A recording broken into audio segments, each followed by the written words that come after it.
Les abeilles participent à 80% dans la reproduction des plantes. Fidèles téléspectateurs d'Info Verte, bonjour.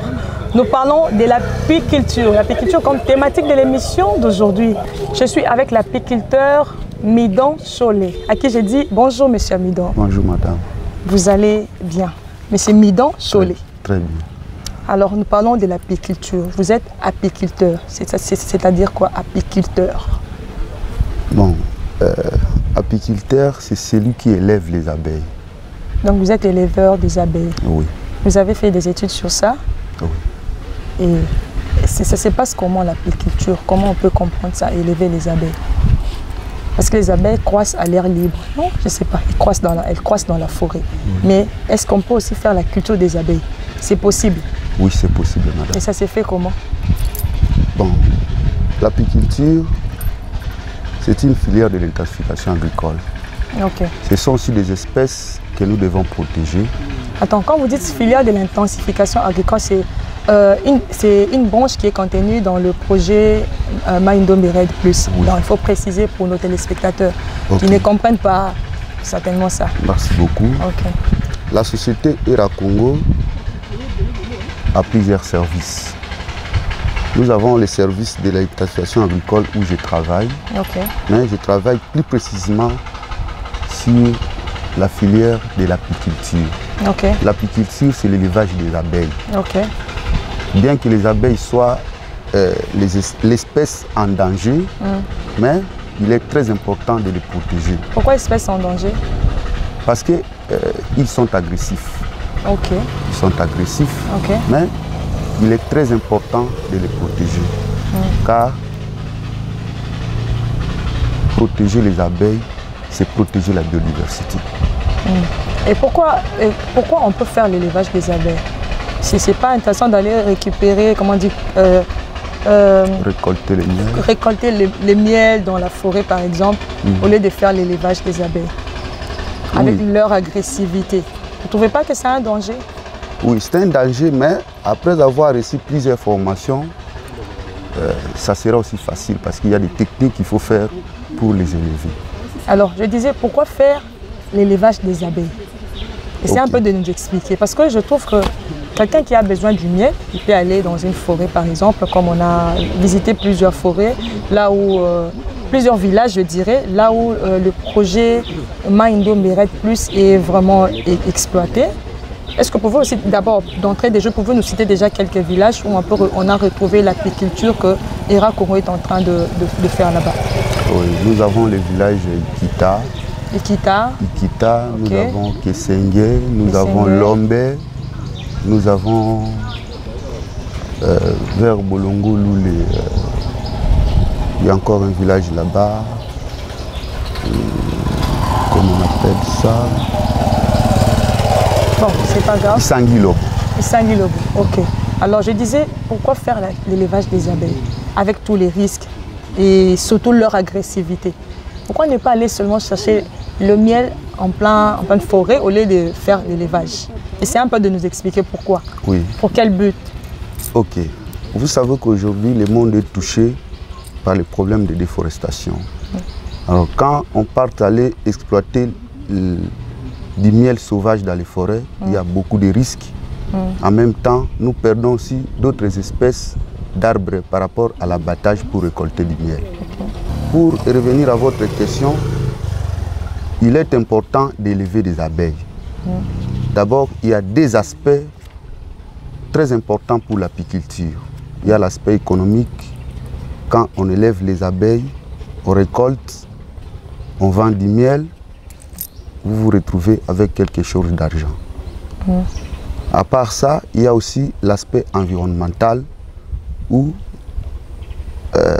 l'abeille, les petits insectes abeilles, participent à la reproduction de 80% des plantes. Comment ça? Lors de la floraison des plantes, toute plante où l'abeille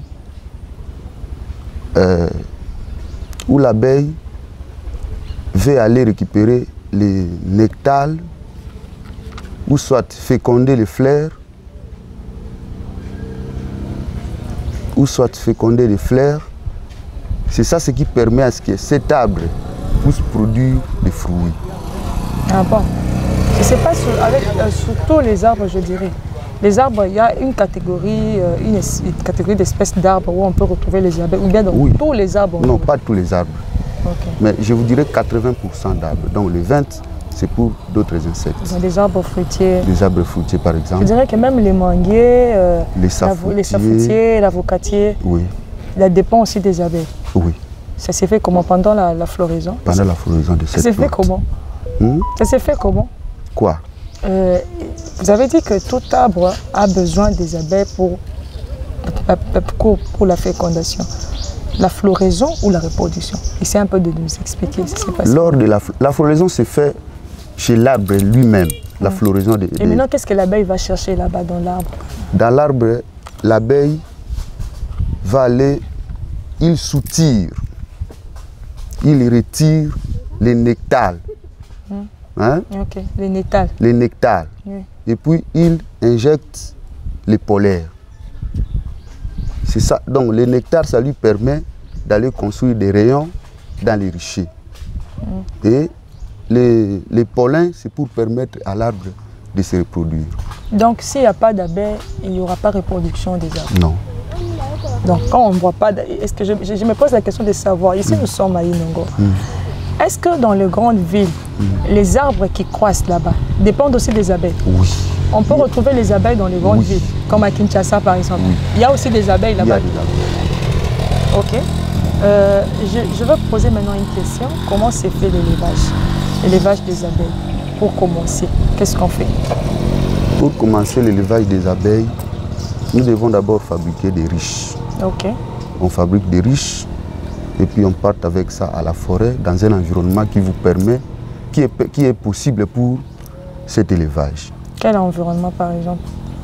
Il faut aller en pleine forêt? La forêt, à la forêt. Pas dans les villages par exemple, là où il y a des habitations? Au village, ça peut se faire, mais il y a beaucoup de risques. Lesquels par exemple? Les abeilles peuvent se fâcher, ils peuvent aller piquer qui ou n'importe qui. Elles sont pas piquées. Là, vous aurez des problèmes. Ok. Et les ruches, ça se fabrique à base de quoi? À base de planches. Des planches que vous retrouvez où par exemple? Vous coupez encore les arbres pour fabriquer les ruches? Oui. On achète des planches, on fabrique des ruches. Ok. Et une fois fabriquées, vous allez avec ça à la forêt. Et vous placez les ruches. Ça se place comment? Sur du sol ou bien il faut essayer un peu d'élever ça, bien sûr? Non, il faut élever ça. Vous coupez 4 fourches et vous montez votre ruche. Donc ça ne sera pas sur les... On ne place pas les ruches sur les arbres comme toutes les abeilles. Ok. Après avoir placé les ruches, qu'est-ce qu'il faut encore? Parce qu'une fois les ruches placées, certainement on aura besoin maintenant que les abeilles viennent. Alors essayez un peu de nous expliquer ça s'est fait comment, une fois les ruches placées. Ok. Lors de l'installation des ruches, nous avons des produits qui permettront à ce que les abeilles puissent suivre. Pour que la ruche soit colonisée, on appelle ça coloniser dans les termes techniques, la colonisation d'une ruche. Ok. Donc vous installez, on installe, normalement nous on n'utilise pas les produits chimiques. On utilise... Ça, les produits chimiques constituent un danger? Non, non, c'est pas permis. Ok. C'est pas permis chez nous. Ok. Ok. Vous utilisez les déchets. Les déchets de quoi? Les déchets que les abeilles ont construits. Donc ils construisent des rayons, on appelle ça rayons. Après récolte, vous prenez ces rayons, vous les transformez, on trouvera des produits. On les transforme comment? Dans un marmite, vous mettez du feu. Ah bon, on fait bouillir? On fait bouillir, oui. Ok. Ok. Vous allez trouver des produits. Il y a cire et puis il y a hydromel. C'est ça ce qui permettra, lorsque vous terminez l'installation, vous commencez à mettre les deux produits pour que les abeilles viennent entrer dans les ruches. Attends, les résidus là qu'on transforme, il faut aller récupérer ça dans une ruche. Oui, s'il y a des ruches déjà, vous pouvez aller récupérer et vous transformer. Les ruches que vous avez fabriquées ou bien les ruches qu'on retrouve en pleine forêt? En pleine forêt, c'est nous qui l'avons fabriqué. Parce que nous en avons déjà. Maintenant, pour avoir les produits là, si vous n'avez pas une ruche, par exemple, là où il faut retirer les produits en question. Là, il faut recourir à la forêt. Vous allez là-bas avec tous les risques. Oui. Alors, une fois les abeilles sont venues, elles sont entrées dans les ruches, ça prend combien de temps pour avoir du miel? Bon. Le miel, c'est un produit agricole. Ok. C'est un produit agricole, bien qu'il y a beaucoup d'aspects, mais probablement c'est 4 à 6 mois pour récolter. Ah bon? 4 à 6 mois. Ça dépend aussi du grandeur des colonies. Parce que d'autres sont petites, d'autres sont grandes. Mais probablement c'est 4 à 6 mois. Alors, les dimensions là des colonies, grandes ou petites, ça dépend? Ça dépend de celui qui mêmes. fabrique une ruche. Non, la dimension du colonie. Ouais. Colonie, c'est l'ensemble des abeilles. Ah, ok. J'allais dire dimension d'une ruche. D'une ruche. Ah. Bon, ici chez nous, après les études, nous avons eu un modèle de ruche. Donc la dimension est de 40 cm de largeur, 70 cm de longueur, 25 cm de hauteur. Ok. Et une fois les abeilles sont... Vous avez dit 4 à 6 mois. 4 à 6 mois. Alors là, maintenant, il faut passer à la récolte du miel. Du miel, oui. Alors, ça s'est fait comment? Bon, la récolte se fait, il faut d'abord avoir des tenues. Nous avons des tenues spécifiques, oui. Les abeilles ne piquent pas? Non, non, ça ne pique pas. Il faut utiliser l'enfumoir. L'enfumoir, c'est une petite machine qu'on met des déchets, du palmier, déchets du palmier pour donner un peu de fumée. Ok. Donc ça l'air amorti. Ah, au lieu de vous piquer, ou soit de déranger l'environnement ou cet entourage, du fumée qui sort de l'enfumoir maîtrise quand même les abeilles. Alors, là, il faut aller à quelle heure précisément? Bon, en principe, il faut faire ça très tôt matin, quand il y a... précisément à partir de 5 heures. Ok. 5 heures du matin. Là, les abeilles sont encore à dormir. Là, elles dorment aussi la nuit, comme les humains. Oui. Alors, quand vous ne faites pas à 5 heures, là, il faut à 17h30, 18h. Pourquoi 17h? Là, ils sont affaiblis. Ah là là. Ils ont parcouru toute la journée et le soir, ils se reposent.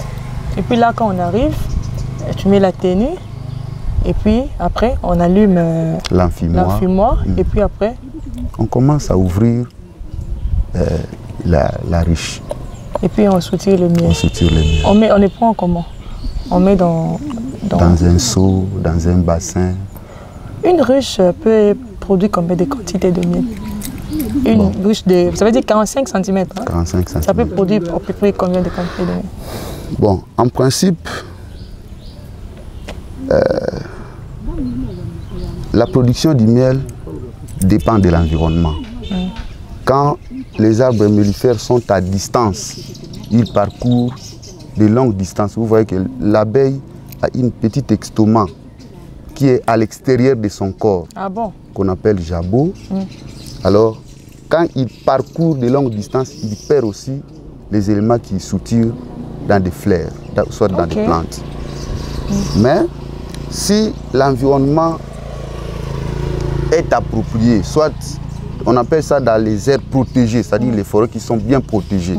Donc il peut faire 2 ou 3 mètres, 5 mètres, il soutire ce qu'il veut et puis il rentre.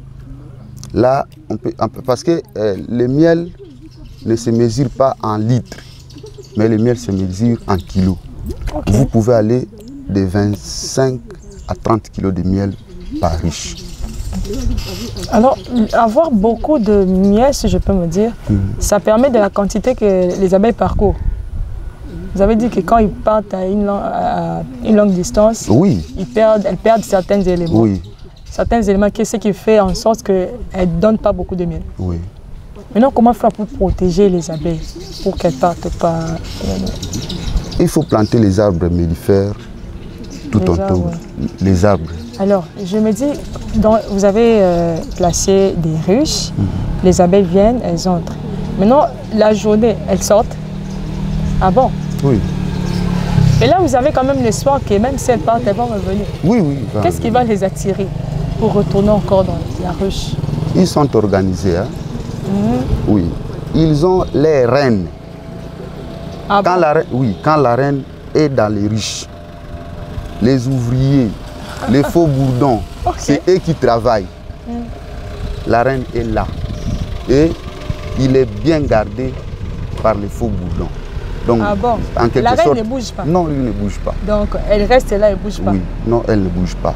Parce que la reine est fécondée qu'une seule fois le long de sa vie. Quand elle est fécondée aujourd'hui, finit jusqu'à sa mort. Elle ne sera plus fécondée? Non. Pour manger, elle a tout à la riche. Ce sont les ouvriers qui travaillent pour elle. Bon, est-ce que quand... Attends, j'ai son temps de me dire, après avoir placé des ruches, vous avez mis les produits là, dont vous avez dit là. Alors, ce sont ces produits-là qui attirent les abeilles. Voilà. Et ça peut aussi arriver, vous placez des ruches que les abeilles ne viennent pas beaucoup. Oui. Ça arrive aussi. Oui, ça arrive. Et dans ces cas, vous faites comment? Vous devez toujours entretenir, soit changer le milieu. Vous étiez ici, vous allez peut-être à 50-100 mètres. Ben, là, quand vous changez de milieu, vous partez avec les abeilles que vous avez déjà eues ou bien vous les Non, abandonnez? là, ça reste... Quand la riche est colonisée, vous ne pouvez plus les déplacer. Sauf si il y a incident, hein, il y a menace des abeilles. Là, vous pouvez déplacer. Soit il y a dérangement, hein, donc il pique, soit c'est tout près du village, il dérange la communauté. Là, vous pouvez le déplacer d'ici jusque là où vous voulez. Donc, quand la ruche est colonisée, on ne déplace plus la ruche, Non. on laisse. Même si on n'a pas beaucoup d'abeilles, mais on reste quand même. Oui, au fur et à mesure, donc, ils se reproduisent. Ah oui, ok. Donc, les abeilles se reproduisent. Ok. Vous avez parlé de menaces. Qu'est-ce qui peut constituer comme menace pour les abeilles? Bon, il y a plusieurs menaces pour les abeilles. Il y a des animaux, il y a la pluie, il y a des fourmis. Les animaux viennent, ils attaquent les abeilles dans les ruches. Oui, il y a des animaux qui mangent les abeilles, qui mangent aussi du miel. Okay. Là, c'est une attaque pour eux. Et dans ce cas, si vous constatez qu'il y a des animaux qui viennent déranger les ruches que vous avez placées, en fait, on parle des abeilles qu'on est en train d'élever. Là, il faut déplacer. En élevant, vous voyez que les animaux viennent vous déplacer. Là, vous déplacez. Mais en tant qu'apiculteur, ils arrivent aussi la journée, il vous arrive aussi de passer, de faire un tour, surveiller les ruches. Oui, au cas où il y a une attaque, vous défendez. Oui, il y a l'entretien. Il faut entretenir ça. Ok.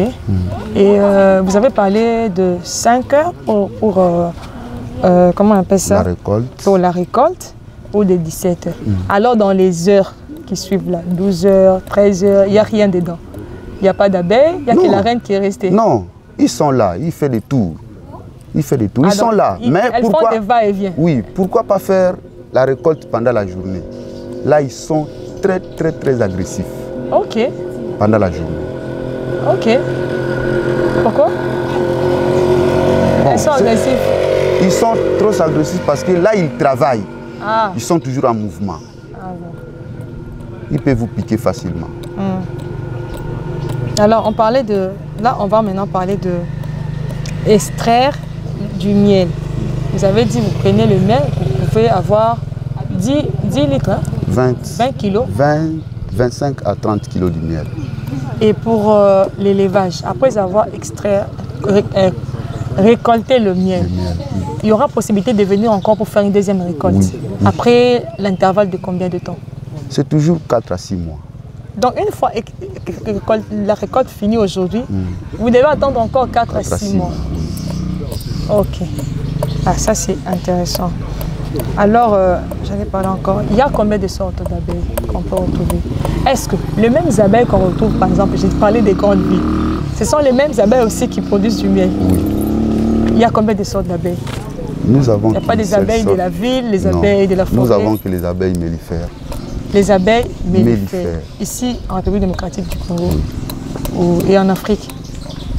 En tout cas, lors des formations, nous avons reçu que ça. On va parler maintenant de communautés. Les communautés, comment la population, les communautés ont reçu ça? Vous, en tant qu'apiculteur, c'est vous qui êtes en train de former, j'ai certainement, des éleveurs d'abeilles. Alors, comment vous avez trouvé la formation? Est-ce que ils sont réceptifs Oui, c'était très intéressant parce que vous savez qu'à la forêt, lorsque les communautés partaient aller abattre des arbres pour récolter du miel, il y a beaucoup de risques. Ils courent beaucoup de risques et des fois vous faites l'abattage d'un gros arbre comme ça et enfin vous ne retrouvez rien comme abeille parce que c'est un produit qui a un calendrier aussi agricole. Il y a des périodes qu'il faut récolter. Vous savez qu'à partir de telle date jusqu'à telle date, c'est la date de récolte. La riche a été colonisée telle date, donc c'est possible d'aller récolter ça à partir de tel mois.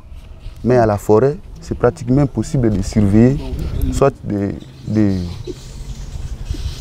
savoir que cet arbre, soit cette colonie a été colonisée au mois de janvier. Nous sommes au mois de mai, soit au mois de juin, je peux venir récolter. Donc il y a beaucoup de risques, mais pratiquement pour la communauté, ils ont accepté, même derrière les forêts, à moins de 2 km, soit 1 km, vous installez et vous retrouvez du miel. Donc, ils se sont appropriés ça. Ils se sont appropriés de l'apiculture. Et vous donnez une formation ou comment? Oui, on les forme. Là, il n'y a que des hommes qui sont formés ou bien aussi même des femmes. Et les apprenants, ils s'adaptent facilement? Oui. Et en fait, vous leur apprenez comment élever le miel? Oui. Alors les là, abeilles. On va parler, élever les abeilles plutôt. On parle de l'élevage. Ça demande quoi pour élever les abeilles? Juste les ruches, ou il faut aller continuer, par exemple, par jour, aller leur donner à manger? Non. Ça s'est fait comment? On ne donne pas à manger aux abeilles. Mais, parce que parmi les taux du miel, il y a aussi de l'eau. Ah bon? De l'eau à boire. Si par exemple, là où vous avez installé les riches se trouvent à une grande distance pour que les abeilles retrouvent de l'eau. Là, il faut peut-être utiliser un bassin d'eau aux environs. Elles boivent aussi de l'eau? Oui. Et c'est parce que si je ne me trompe pas, les quantités de miel qui sortent dans un riche, il y a à peu près 18% de l'eau. Oh. Il y a 18% de l'eau. Donc là, il faut peut-être installer un bassin d'eau pour leur permettre de prendre aussi de l'eau. Donc quand vous placez une riche, vous devez aussi dépendre de l'emplacement de... C'est ça ce que je disais, de l'environnement. Oui, des cours d'eau, lacs et consorts. Soit vous utilisez un bassin. Au cas où il n'y a pas ça, il n'y a pas une rivière, il n'y a pas un cours d'eau, vous utilisez un bassin, un gros bassin alors? Un gros bassin. Un gros bassin. Et là, vous placez juste à côté de la ruche ou bien vous éloignez ça? Vous éloignez même à 5 à 10 mètres. À 10 mètres de la ruche. Et ça permet aux abeilles de venir. Prendre intéressant. Monsieur Midon, oui. Très heureuse de vous avoir. Nous allons passer à la rubrique interprète.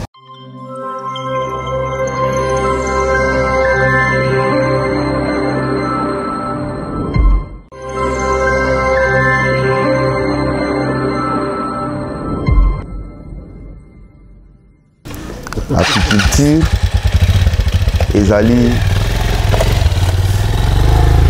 filière moko soit eteni moko ya misala ya bilanga soit ya boloni bilanga. Mais apiculture ezali musala ya kobokola banzoi. Bandeko mingi bamitunaka banzoi baswaka batu, banzoi babomaka.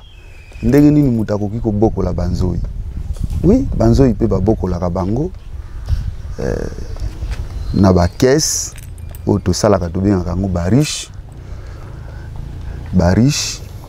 tango fabriquer bariche wana eza caisse wana munene nango eza 40 cm mulai nango eza 70 cm eza na hauteur ya 25 cm soki osilisi kosala yango okokende nango na zamba na place oyo komona ke nzinga wana eza na banzete oyo ezosala ke banzoi balandaka yango tango nzete wana ezobimisa ba fleur. yango nde place oyo tobengaka na lokoto ya français environnement ya kitoko mpona élevage ya banzoi. Tango ozwi bisika ya bongo okotala pe il faut mai ezala pembeni, tango banzete oyo esalaka bafleur ezali pembeni wana mai pe eza na litomba makasi mpona bango eza pe pembeni wana nde okokata banzete.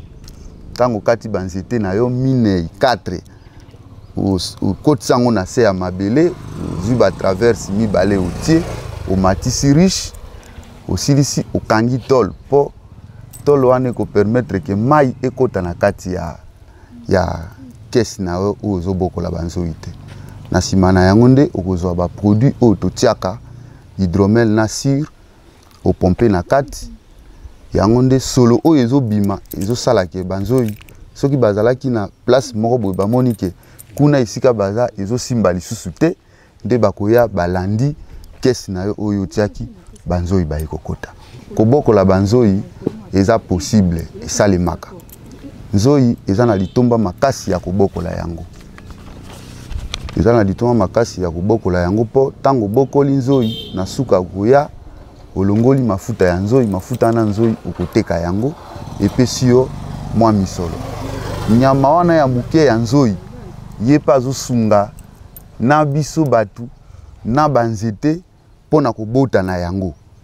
Soki nzete ebandi kotia ba fleur po ya kobota mbuma esengaka nzoi aya otolobaka na français ayi ko féconder a féconder nzete na simo komona nzete wana esalaki fleur nzoi aya féconder nde kobota mbuma oyo biso tokolia. Tokopesa exemple nzete lokola lilala nzoi ya koféconder yango mbila, nzoi ya koféconder manga, nzoi ya koféconder safu, nzoi ya koféconder donc banzete eza ebele soki tobi totanga tokokende musika tokotanga pe banzete nyonso. Okay.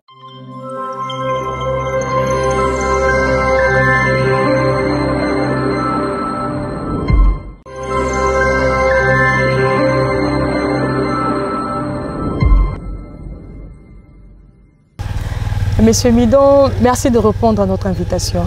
Merci beaucoup, madame. Fidèles téléspectateurs, vous avez compris, comme moi, c'est que l'apiculture ou l'élevage des abeilles. Protéger les abeilles, c'est protéger la biodiversité. Merci de votre attention soutenue et à très bientôt.